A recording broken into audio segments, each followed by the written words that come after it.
로마서 12장부터는 로마서의 후반부라고 했습니다. 그리스도인은 어떻게 살아야 할지에 대한 말씀을 주고 있습니다. 세 가지 단어를 기억하라고 했습니다. 기억하십니까? 변화, 성숙, 헌신. 세 가지 단어입니다. 우리는 복음으로 변화를 받아 그 다음에는 두 가지에 집중해야 합니다. 내가 그리스도인으로 성숙한가? 내가 그리스도인으로서 헌신하고 있는가? 인 것입니다. 사실은 우리가 십계명도 잘 지키지 못하는 죄인이라고 했습니다. 그런데 그렇게 그것도 못 지키는 죄인이라고 했는데 성경 말씀에 보면 엄청난 말씀을 지키라고 그럽니다. 로마서 후반부에 오늘 본문 같은 말씀들을 우리가 못 지키냐 그냥 지나가는 사람들도 너무 많습니다. 그런데 우리 하나님 말씀이잖아요. 그래서 우리 하나님 말씀을 순종하고 나아가라고 합니다. 근데 우리가 특별히 오늘 이 세 가지 단어 중에는 변화를 받았으니 지난주에는 그리스도의 몸, 교회 생활을 이렇게 하라 라는 말씀을 주셨다면 오늘은 인간관계, 사회생활 속에서 너는 이런 자세를 가지고 살라라는 말씀을 주고 있습니다. 자, 이 엄청난 말씀을 우리가 어떻게 실천할 수 있는가? 실천할 수 있는 근본적인 성숙된 삶의 기초가 있어요. 그 기초는 하나님의 사랑입니다. 여러분, 우리는 예수님의 사랑을 받은 자예요. 예수님께서 우리를 엄청나게 사랑하셨어요. 그 사랑의 핵심은 예수님의 성육신과 예수님의 십자가입니다. 나를 너무너무 사랑해서 하늘의 주의를 버리시고 이 땅에 인간의 몸을 입고 오셨어요. 나를 너무너무 사랑하셔서 하나님 지위를 버리시고 내 대신 십자가에 달려 돌아가셔서 무시무시한 형벌을 받으신 것입니다. 그것이 예수님의 사랑입니다. 여러분, 우리는 그 큰 사랑을 우리가 받았습니다. 예수님의 사랑만 있는 것이 아니고 그 배후에는 하나님의 사랑이 있습니다. 우리가 태어나기도 전에, 만세 전에 하나님께서는 우리가 오늘 이 시대에 살 줄 미리 아시고 우리를 선택하시고 우리를 구원을 주시기 위해서 자기 아들 사랑하는 독생자 예수 그리스도를 이 땅에 보내시고 십자가를 지시게 하시도록 세상 역사를 이끌어 가시고 계획하시고 그렇게 지금까지 이끌어 오셨어요. 하나님께서 그렇게 하신 이유가 뭡니까? 하나님이 우리를 너무너무 사랑하셨기 때문입니다. 근데 예수님의 사랑이 있고 하나님의 사랑이 있어도 사람들이 관심이 없습니다. 그래서 이 사랑을 받는 자로 만들어 주시기 위해서 하나님의 영, 예수님의 영이신 성령님을 우리 가운데 보내주셔서 아예 우리 안에 살도록 하셨어요. 우리 안에 성령님이 계신 줄 믿습니까? 내 안에 성령님이 계세요. 그래서 성령님이 계셔서 그 하나님의 사랑을 받아들이고 예수님의 사랑을 받아들여서 영접해서 예수님과 함께 동행하면서 사는 그리스도인이 되게 하신 것입니다. 얼마나 놀랍고 놀라운 은혜를 우리 가운데 주셨습니까? 그래서 우리의 성숙한 모습의 근본적인 배경에는 예수님의 사랑, 하나님의 사랑이 있고 이것을 할 수 있도록 내 안에 오신 수의 영이 성령님께서 그것을 할 수 있도록 우리에게 사랑하는 마음을 예수님의 심장으로 살아갈 수 있는 마음을 예수님의 손이 되어 살아갈 수 있는 마음을 우리에게 부어주시는 것입니다. 그래서 우리가 로마서 12장부터의 삶을 살아갈 수가 있는 것입니다. 오늘 로마서 12장 14절에서 21절까지 말씀을 보게 될 텐데 여기에서 세 가지를 주제를 가지고 말씀을 드리고자 합니다. 첫 번째는 축복하며 살라라는 말씀입니다. 12장 14절 말씀 보겠습니다. 너희를 박해하는 자를 축복하라. 축복하고 저주하지 말라. 어떤 사람을 축복하라고요? 박해하는 자를 축복하라고 하십니다. 제가 목사라도 성경을 읽고 성경을 많이 묵상해야 하는데 결심을 하지 않으니까 그냥 하루가 잘 지나가더라고요. 그래서 어떻게 하면 성경을 더 잘 읽을 수 있을까 그렇게 하다가 아이디어가 하나 떠올랐어요. 내가 내 방에 들어갈 때마다 성경부터 먼저 읽겠다라는 결심을 했어요. 근데 이제 제가 예전에 사놓은 일독 성경이라는 게 있더라고요.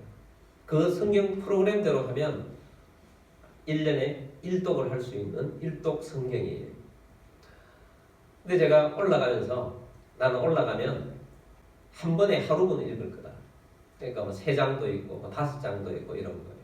그러니까 제가 하루에 제 방에 어떤 때는 10번도 올라가고 뭐 적게 올라갈 때는 뭐 한 3번도 올라가고 그러니까 진도가 너무너무 잘 나가는데 그렇게 읽다 보니까 너무 재밌는 거예요. 그래서 너무 재밌어가지고 나중에는 올라가면 2일분을 읽겠다. 그렇게 해서 하다 보니까 2달 만에 일독을 하게 됐고 그 다음에 지금은 또 반 정도 읽게 됐어요. 한 3달 만에 한독 반을 하게 된 거죠. 근데 성경을 읽으면서 예전에 목사님들께서 그런 말씀을 합니다. 성경은 하나님이 우리를 사랑하는 사랑의 편지다 라고 하는데 너무너무 느껴지는 거예요. 의무적으로 읽지 않고 읽다 보니 너무 재밌어가고 읽다 보니까 하나님의 사랑이 말씀 속에서 막 튀어나오는 거예요. 그 내용들이 전체의 내용은 하나님께서 우리에게 내가 너희를 사랑한다. 내가 이만큼 사랑한다. 너희도 나를 좀 사랑해다오. 그게 성경에 하나님께서 우리에게 주신 하나님 말씀의 목적이더라고요. 하나님이 우리에게 사랑을 부어주셨습니다. 우리 하나님께서 엄청난 사랑을 부어주셨어요. 하나님 우리를 사랑한다고 하세요. 사랑한다고 하시는 그 하나님께서 우리를 사랑하기 때문에 하나님은 우리에게 뭘 주시기를 원하시는가? 복 주시기를 원하세요. 구원을 주시고 복 주시기를 원하세요. 그래서 구약에서 이스라엘 백성들에게 대제사장인 아론에게 모였을 때 꼭 축복 기도를 해주라고 합니다. 민수기 6장 24절부터 26절까지 말씀은 구약에서 대제사장이 늘 축복 기도를 받는 내용이에요. 같이 읽도록 하겠습니다. 여호와는 내게 복을 주시고 너를 지키시기를 원하며 여호와는 그의 얼굴을 내게 비추사 은혜 베푸시기를 원하며 여호와는 그 얼굴을 내게로 향하여 드사 평강 주시기를 원하노라 할지니라 하라. 아멘. 자, 하나님은 너희를 지키시기를 원한다. 하나님은 너희에게 복을 주기를 원합니다.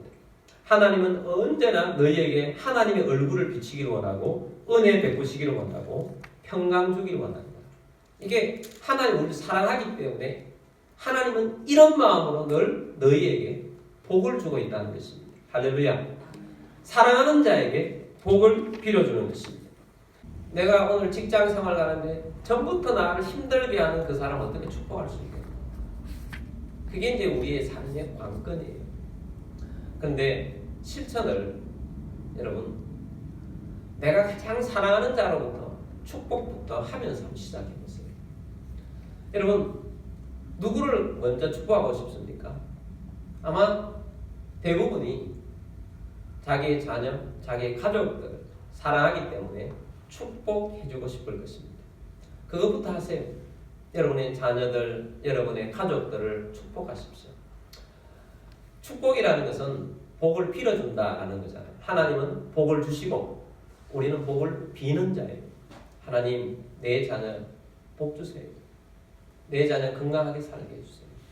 건강에 복 주시고 재정에 복을 주시고 만남의 복을 주시고 또 이 땅 가운데 하나님의 일을 할 수 있는 사명의 복을 주시고 잘 감당하게 해주세요. 그건 다 축복하는 기도 아니겠습니까? 남편을 축복하십시오. 아내를 축복하십시오. 부모를 축복하십시오. 그리고 친구들을 축복하십시오. 그리고 전도 대상자를 축복하십시오. 그리고 여러분이 함께 살아가고 있는, 부딪히고 있는 직장 동료가 있다면 직장 동료를 위해 축복하십시오. 그 동료 중에 여러분을 힘들게 하는 사람도 축복하십시오. 그렇게 해서 축복하는 자가 되기를 바랍니다. 아멘. 축복하고 저주하지 말라는 것입니다. 그래서 우리가 축복하고 저주하는 사람이 아니다라는 것입니다. 어떤 경우에는 자녀가 너무 힘들게 할 때 있습니다. 자녀가 너무 힘들게 할 때 화가 나죠. 예전에 부모님, 우리 어릴 때 부모님들은 자녀들에게 그렇게 욕을 하는 사람이 많았어요. 우리 믿음에 저희 아버지 어머니는 믿음이 있기 때문에 그렇게 안 했는데 부모가 자식한테 막 홀로 자식하고 그런 거예요. 얼마나 나쁜 적이에요. 저주예요. 여러분 그런 말이 나올 수가 있는 사람들이 있어요. 제가 아는 어떤 장로님이 있는데 그 장로님은 사회적으로 좀 크게 되셨어요. 근데 그분이 간증을 이렇게 하시더라. 자기가 어릴 때는 부모님 신앙이 너무 좋고 기도도 많이 하시고 정말 잘하시는데 자기가 청소년기를 지나면서 어릴 때는 정말 불효자식이었대요. 부모님이 도저히 상상할 수 없는 일들을 많이 했다는 거예요. 부모님도 화가 날 거 아니에요. 아무리 믿음이 좋아도 화가 나는 거예요. 얼굴에 화가 나가지고 하는데 으이구 하고 하는데 화는 끝까지 찼는데 아버지가 대단하시대요. 이 복이 득지 붙은 놈. 화가 나는데 이 복이 득지 붙은 놈. 그렇게 해야 된다. 그때는 그게 몰랐는데 나중에 장성애가 보니까 어렵고 힘들 때마다 그 아버지가 자기 너는 복덩이야. 어려울 때도 자기가 힘들게 할 때도 이 복이 득지 붙은 놈이라는데 나는 복 받은 사람이지. 내가 이렇게 살 사람이 아니지. 하고 다시 일어나게 되더라고요. 여러분 우리는 기본적으로 축복하는 사람들입니다. 저주하는 사람들이 아닙니다. 여러분 축복하며 사는 여러분들이 되기를 바랍니다. 목사는 기본적으로 축복이 사명이에요. 그래서 대제사장도 축복하지만 예배를 드리고 마지막으로 축도를 하지 않습니다. 우리 교회는 그런 분이 없는데 예전에 교회 보면 일찍 나가는 사람들이 있어요. 말씀만 받고 나가는 사람들이 있어요. 여러분 축복 기도가 얼마나 중요합니까? 축복 하나님께서 권위자를 통해서 세우신 사람들을 통해서 축복 기도를 받도록 하신 것입니다. 축복 기도 귀중한 거예요. 목사님만 그런 사명을 받은 것이 아니고 우리 모든 성도도 어느 곳에 있든지 축복하는 사람으로 우리를 불러주셨어요. 여러분 축복하는 사람이지 저주하는 사람들이 아닙니다. 나를 힘들게 하는 사람이 있다 할지라도 내가 그 사람을 어떻게 저주하거나 그 사람에게 어떤 원수를 만들거나 그런 것이 아니라는 것입니다. 그 사람을 축복하기 싫어도 하나님 말씀에 의지해서 축복하시기 바랍니다. 19절 말씀 보도록 하겠습니다. 내 사랑하는 자들아 너희가 친히 원수를 갚지 말고 하나님의 진노하심에 맡기라. 기록되었을 때 원수 갚는 것이 내게 있으니 내가 갚으리라고 주께서 말씀하시니라. 아멘. 우리에게 원수 갚는 거 하지 말라고 합니다. 원수가 있으면 하나님께 맡기라고 합니다. 재판장은 하나님이십니다. 그것을 실행하시는 분도 하나님이십니다. 우리에게 그걸 맡기신 일이 없어요. 원수 갚는 것은 누구에게 있다고요? 하나님께서 내게 있으니 내가 갚으리라. 주님께서 갚으리라 라고 말씀하셨어요. 다윗이 얼마나 힘들게 쫓겨다녔습니까? 사실 다윗의 원수는 사울이요, 사울의 간신들, 다윗을 고발하고 죽이려고 하는 그런 간신들이 많이 있었어요. 그런 사람들이 있었는데 시편에 보면 다윗이 하나님께 늘 고발하지만 정작 다윗이 사울을 죽일 수 있는 기회를 하나님이 주셨을 때 물론 첫 번째는 기름 부음 받은 하나님이 기름 부으신 자를 내가 손댈 수 없다. 그래서 손대지 않아요. 죄를 범치 않는다. 원수 갚는 것은 내게 잘못하시는 그러한 것들을 하나님께 맡기는 것입니다. 하나님이 처리해 주는 것입니다. 여러분 사랑하고 축복하는 것은 하나님의 나라의 법이에요. 근데 인간 세상은 어떻습니까? 어떤 법입니까? 인간 세상의 법은 복수해야 된다는 거예요. 우리 타락한 인생들은 어떤 일을 만나면 복수해야지. 그게 당연하게 생각되지 않습니까? 복수해야지. 복수법이에요. 근데 사실은 복수를 못해요. 분노 게이지만 올라갈 뿐입니다. 이런 복수의 삶의 근거를 두고 분노 게이지만 올라가고 자기 삶이 안 될 수밖에 없어요. 우리가 어떤 영화를 같은 걸 보면 악역이 나오지 않습니까? 정말 악독하게 하면 막 분노 게이지가 올라요. 나중에 이제 주인공이 처단하지 않습니까? 그때 이제 카타르시스가 느껴지기 때문에 그런 영화를 보면서 우리의 어떤 대리만족 이런 것들을 하는 거죠. 우리가 복수심 그러한 것들을 우리가 그런 매체를 통해서 하는 것입니다. 복수 영화들이 많죠. 너나 잘하세요. 그런 대사가 있잖아요. 그 대사 굉장히 친절한 검자씨라는 영화 이영애 씨가인데 그런 것들을 진짜 잔인하게 복수하는 그런 영화지 않습니까? 그걸 이제 심리적으로 잘 끌어냈기 때문에 작품성이 있다 그런 걸 하는 거죠. 더 글로리라는 유명한 학폭 드라마가 있었지 않습니까? 그것도 학폭을 받은 사람은 학폭을 했던 사람들은 너무 잘 되는데 그걸 아주 지혜롭게 잘 복수를 하는 걸 보면서 사람들이 좋아하는 것 같아요.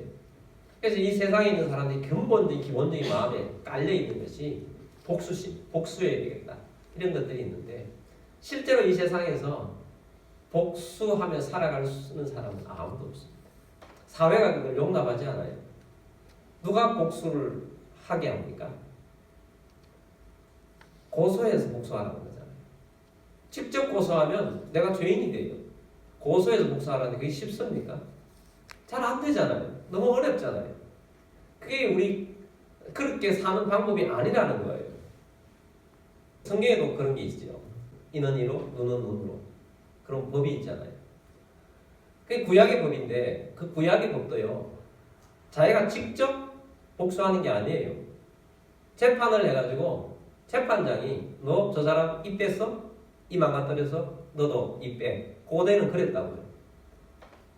저 사람 너 눈을 망가뜨렸어? 너 눈 빼. 이렇게 된 것이 이 복수법이에요. 사실 복수에 근거한 법이죠. 근데 사실은 인간 개인에게 복수를 허용해줬다 그러면 복수법이 되지 않습니다. 이는 이로 그랬다가 이 내가 하나 빠졌어요. 그러면 상대편은 그냥 안 둡니다. 이 왕창 망가뜨려버립니다. 이 왕창 망가뜨리면 그 다음에 어떻게 합니까? 다른 것이 오는 거예요. 사회가 망가지는 것입니다. 사회가 복수법이 허용되기 시작하면 사회가 힘들어져요. 이슬람은 사실 복수법이에요. 이슬람은 손도 자르고 그러잖아요. 훔쳤는데 손 잘라버려요. 이슬람 복수법이에요. 예전에 한번 터키인들을 두 사람인데 처남하고 매형 두 사람이 한국에 돈 벌러 왔는데 어떻게 그냥 막 왔나 봐요. 교회 앞에 쭈그러 있길래 예전에 교회에서 라면 사주다 보니까 이분들을 좀 잠깐 섬겼는데 이 사람들이 뭐 언어도 잘 안 통하니까 이 복음이 안 들어가는 거잖아요. 이슬람권에서 왔는데. 근데 한 사람 죽여버렸어요. 둘이 살다가 죽여버렸어요. 가족 관계. 터키 선교사님 도움을 받았는데 이 선교사님이 그 소식을 듣더니 큰일 났다는 거예요. 왜 큰일 났나? 이제 터키에서는 양지방까지 죽고 죽이는 일들이 계속 일어난다는 거예요. 한번 그렇게 되면 복수법에 근거해서 사는 거죠. 여러분, 우리는 하나님의 사랑에 근거해 사는 사람들입니다. 그래서 원수까지도 박해하는 자도 사랑할 수 있는 근본적인 근거는 기초는 어디에 있다? 예수님의 십자가의 사랑이 있습니다. 우리는 십자가의 사랑을 받은 사람들입니다. 우리가 사랑받을 때 하나님 예수님께서 우리를 위해 십자가에 달려 돌아가실 때는 성경 말씀대로 우리가 아직 원수 되었을 때 나를 위해 십자가에 달려 돌아가신 거예요. 내가 하나님을 잘해서 예수님이 나를 위해 십자가에 달려 돌아가신 게 아니고 그냥 나를 사랑해서 십자가에 달려 돌아가셨어요.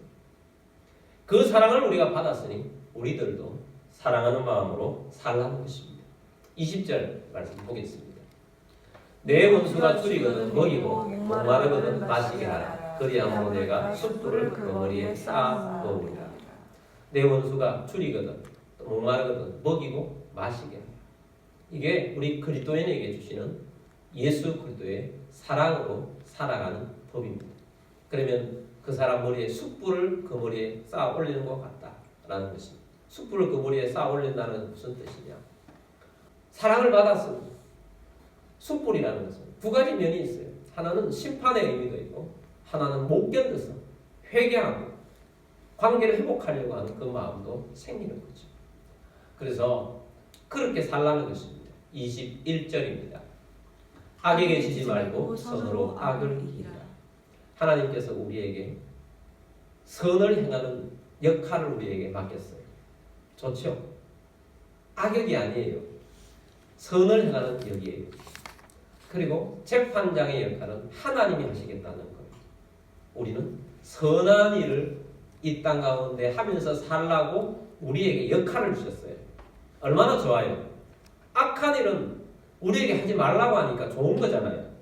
그러므로 여러분 선으로 악을 이기는 자가 되기를 주의 이름으로 축복합니다. 자, 두 번째, 함께 즐거워하고 함께 울라라는 것입니다. 15절 말씀 보겠습니다. 즐거워하는 자들과 함께 즐거워하고 우는 자들과 함께 울라. 아멘. 공감해주면서 살라는 것입니다. 사실은 이 파트는 나보다 제 아내가 해야 하는 설교인데 공감해주는 거 참 어렵거든요. 나는 진짜 어려워요. 제 아내는 잘하는 것 같아요. 내가 보기에 잘하는 것 같아요. 즐거워하는 자들과 함께 즐거워하고 우는 자들과 함께 울라라는 거예요. 즐거워하는 사람은 진짜로 즐거워해 주는 것이고 우는 자들이 있으면 진짜 마음에 공감해 주면서 우는 것입니다. 즐거워하는 일이 있어서 즐거워해 주는 것이 쉽습니까? 울어주는 것이 쉽습니까? 아니 반대로 질문해 보겠습니까? 즐거워하는 것이 어렵습니까? 울어주는 것이 어렵습니까? 어떤 것이 더 어려운 것 같아요? 네? 어떤 것이 더 어려운 것 같아요? 제가 이 설교를 준비하면서 제 아내에게 차를 타고 제 아내에게 물어봤어요. 뭘 대답할 것 같아요? 사실은 즐거워해주는 것이 더 어렵습니다. 울어주는 것보다. 사촌이 돈을 사면 뭐가 아파요? 배가 아파요. 배가. 나보다 내가 생각하는 것보다 저 사람이 좀 즐거워하는 그때까지 되는데 내가 생각하는 이상으로 저 사람이 잘 되면 즐거워해주기가 쉽지 않습니다. 쉽지 않아요. 잘 돼요. 너무 잘 돼요. 자, 두 사람이 고3짜리 아이가 있는 두 사람이 신앙생활을 잘 하고 있다고 봅시다. 열심히 함께 교회에서 봉사하고 함께 자녀들을 위해서 기도를 했어요. 결과가 나왔습니다. 한 사람은 서울대 합격했는데 한 사람은 또 떨어졌어요. 자, 떨어진 사람이 붙은 그 신앙의 동료를 자녀를 위해서 진정으로 즐거워해 줄 수 있겠습니까? 공감하면서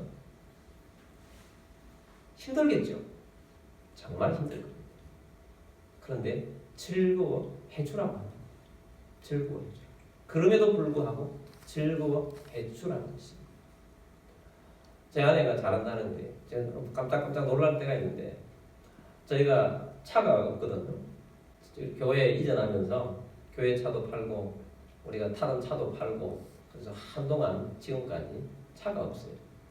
그래서 차가 필요할 때는 빌려서 타기도 하고 또 어디 같이 갈 때는 또 같이 타는데 우리 함께 기도하고 있는 목사님이 수명이 거의 다 된 차를 태워줘요. 항상 그분이 수명이 다 된 차를 항상 태워주세요. 그래서 감사하죠. 감사한데 아내가 늘 그런 거예요. 저 목사님 차 새로 혼자 뽑았으면 좋겠다. 늘 그렇게 이야기하는 거예요. 그래서 저는 반응을 한 번도 못했어요. 우리는 없는데. 우리는 없는데. 근데 그 마음이 진심이에요. 할 때마다 태웠으면 좋겠다. 그러더라고요. 진정으로 상대를 위해서 배려해주고 축복해주는구나 하는 그런 것을 하면서 느꼈어요. 이번에 저희가 다니엘 기도회를 13개월 동안 이렇게 작년에 시작을 해서 지난 목요일 날 이제 끝을 내었는데 하나님께서 우리 내적으로 은혜 주신 것도 있지만 가시적으로 그날 두 가지의 응답을 주셨어요. 하나는 제가 병원에 전에 허리를 다쳐가지고 오랫동안 누워 있었는데 병원 동기예요. 병원 동기인데 북변동에 살아요. 정말 가난하게 살아요. 혼자 살아요. 부모님과 함께. 근데 부모님이 두 분 다 치매세요. 너무너무 힘들어요. 직장에서 쫓겨나가지고 한 2, 3년 됐어요. 그리고 얼마나 경제적으로 어려워요. 힘들어요. 그래서 교회 오라 그래도 하여튼 뭐 차비도 없고 뭐 여러 가지가 없어서 못 오는. 근데 그날 21일 날 그날 제 이제 333 기도 대상자이기도 하거든요. 21일 날 목요일 날 2만 원을 보냈어요. 그리고 문자가 와 있어요. 목사님 갈비탕이라도 사드세요. 사모님하고. 더 많이 드는 거는 나는 책임 못 집니다. 목사님 알아서 하시고요. 그런데 그 마음이 느껴지잖아요. 자기에게 있는 거의 전 재산을 보내가지고 갈비탕이라도 사드세요. 이렇게 했어요. 너무 감사한 거죠. 정말 내가 기도하고 있는 영혼이 자 이렇게 정말 최선을 다해서 해주는구나 하는 그런 느낌을 받았어요. 그리고 또 하나가 있는데 그날 우리 사회초년 명인 우리 아들이 와가지고 갑자기 차를 하나 사주겠다. 자기도 그 월세 원룸 작은데 월세 가고 하는데 자기 모은 돈 다 해가지고 차를 하나 사주겠다. 부모님이 차가 없이 그렇게 있는 거 보니까 좀 안타까웠나 봐요. 그런데 차종을 정해줘요. 깜짝 놀랐어요. 우리 범위에 벗어나는 거예요. 외제차를 추천하는 거예요. 외제차도 몰랐는데 외제차 또 우리나라 차 가격하고 비슷한 저렴한 차들이 있더라고요. 근데 지가 보기에 이 차 정도로 타면 우리 아빠 엄마가 좀 멋있게 보이겠다. 그랬나 봐요. 그래가지고 감사하긴 하는데 어리둥절을 한 거예요. 우리가 감사하긴 한 어리둥절해서 일단 지금 그러고 있어요. 우리는 다른 걸 해야 되겠다라는 마음도 있는데 내가 이렇게 하니까 그럼 어쨌든 하나님께서 응답을 주셨는데 하나님께서 응답을 주셔서 이렇게 살아가는데 뭐가 지금 이야기 나왔죠? 이건 왜 없었던데? 네. 즐거워하는 자. 그래요. 우리가 즐거워하는 자 즐거워해주는데 혹시 우리 아들이 외제차 뽑아주면 여러분 즐거워해주세요. 목사고에 저런 차 타고 다닌다고 그러지 말고. 우리 의지가 아닙니다. 어떤 차 탈지 모르지만 여러분 우리가 살아가면서 어떤 삶이든 즐거워하는 자가 되길 바랍니다. 즐거워합니다. 그리고 우는 자가 있으면 그리고 또 아까 그 예화를 들었는데 자기 아들이 너무 잘 됐어. 근데 저 아들은 실패야. 지금 이번에 낙방이야. 그럼 너무 즐거워하면 안 되겠죠. 그러니까 좀 적당하게 그 마음을 헤아려 가면서 공감해 줘야 되는 거죠. 그래서 사실은 그렇게 해줄 수 있는 비결을 말씀드릴게요. 하나님의 섭리. 내 자녀는 원래 왜 떨어졌는가? 하나님이 사랑하는데 내 자녀는 원래 떨어지는 게 이 아이에게는 복이 되기 때문에 유익하기 때문에 떨어지게 한 거예요. 원래 바로 들어가는 것보다 한 번 더 인생을 쓴맛을 보고 올라가는 것이 하나님께 유익하기 때문에 그렇게 하신 거예요. 그래서 우리 하나님의 섭리에 기반을 두고 살면 축복해 줄 수 있고 사랑해 줄 수 있고 공감해 주며 즐거워할 수 있고 그렇게 살아갈 수가 있는 것입니다. 그러므로 여러분 잘 되는 것도 하나님의 섭리요 지금 힘든 것도 하나님의 섭리입니다. 그러므로 하나님의 섭리에 기반을 두고 살아가는 여러분들이 되기를 주의 이름으로 축복합니다. 그 다음 세 번째는 서로 마음을 같이 하라입니다. 16절 말씀입니다. 서로 마음을 같이 하며 높은 데 마음을 두지 말고 도리어 낮은 데 처하며 스스로 지혜 있는 채 하지 말라. 서로 마음을 같이 하라. 서로 마음을 같이 연합하라는 것입니다. 연합하기 위해서는 우리 자세가 뭐여야 되냐면 교만하는 겁니다. 겸손해야 합니다. 하나님 앞에서도 가장 나쁜 자세가 교만한 자세고, 우리가 삶을 살아가면서도 다른 사람과의 관계 속에서도 교만한 사람은 사람들로부터 인정받을 수가 없는 것입니다. 교만을 버려야 합니다. 하나님은 바울에게도 질병을 허락하셨잖아요. 바울이 하나님 앞에 기도를 했어요. 하나님, 이 질병 좀 낫게 해달라고. 너무 고통스러운 질병. 근데 하나님이 응답 주셨어요. 내가 너에게 교만하지 않도록 위해서 평생 짊어지고 갈 짐으로 너에게 주었다는 응답을 주셨잖아요. 자, 바울이 건강해서 교만하면서 사역하는 것보다 겸손한, 좀 아파도 겸손한 그 모습이 하나님께서는 더 낫기 때문에 하나님이 질병을 허락하신 겁니다. 교만이 그만큼 하나님 앞에서 나쁘다는 것입니다. 교만하게 살지는 말아야 합니다. 뿐만 아니고 우리 사회 다른 사람들 가운데에서도 어떤 한 공동체가 있는데 한 사람이 되게 교만하다.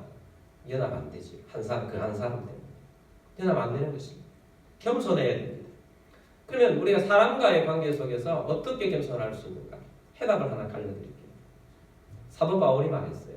나보다 남을 낫게 여기고. 나보다 남을 낫게 여기는 것입니다. 여러분, 나보다 남을 낫게 여기는 자가 되기를 바랍니다. 저는 제 자녀들을 볼 때 자주 그런 생각을 합니다. 저 나이 때 나보다 낫다. 저 나이 때 어떻게 저렇게 생각하지? 저는 늘 그렇게 생각하는 편입니다. 나보다 낫다. 저 나이 때 나보다 낫다. 교회 청년들을 보거나 또 성도들을 볼 때도 저분은 나보다 이런 것이 낫구나 이렇게 생각합니다. 예수를 믿으며 믿음 생활을 하다 보니까 사람이 긍정적인 것도 있고 부정적인 거 다 있잖아요.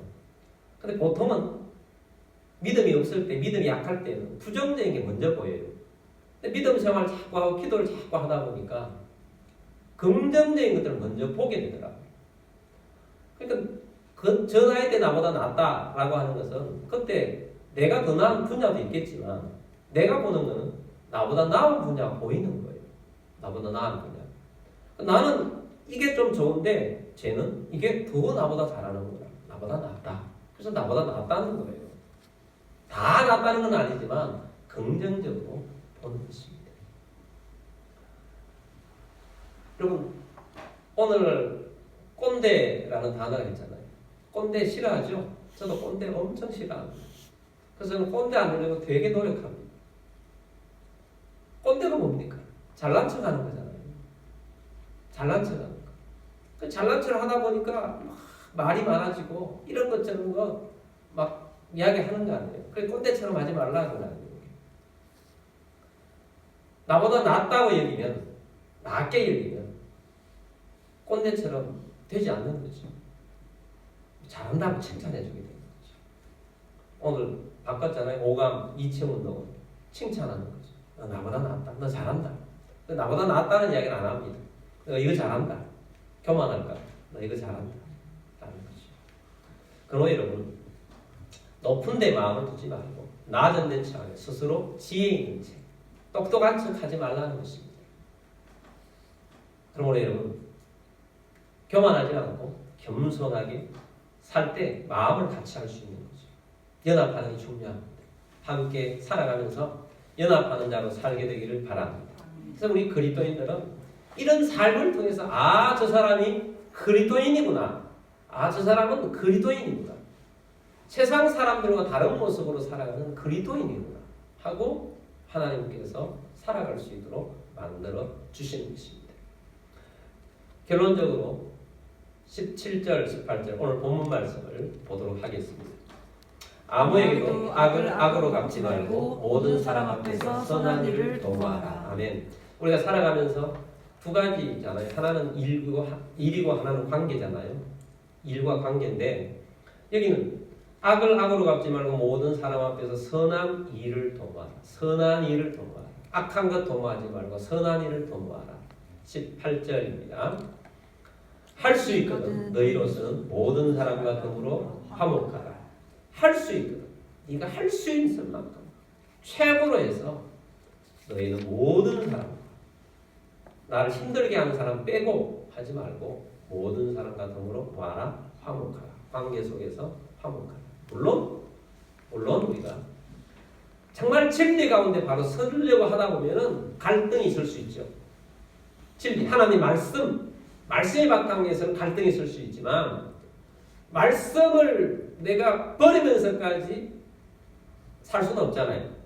말씀의 기반 위에 살서는 갈등이 있을 수 있지만 그 외에 내가 해줄 수 있는 그냥 관계 속에서는 내 감정 때문에 내 기분이 나빠서 그런 것 때문에는 화목을 깨지 말라는 것입니다. 할 수만 있으면 화목하라 라는 것입니다. 오늘 세 가지 말씀을 드렸는데 이 세 가지는 다 해답이 있었어요. 축복할 수 있는 근거는 뭐다? 하나님의 사랑, 예수님의 사랑입니다.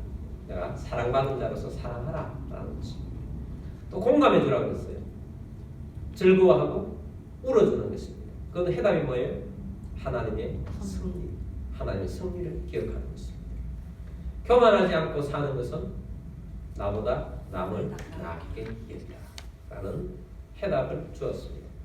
그럼 여러분 이런 모습으로 살아가시는 여러분들이 다 되시기를 주의 이름으로 축복합니다.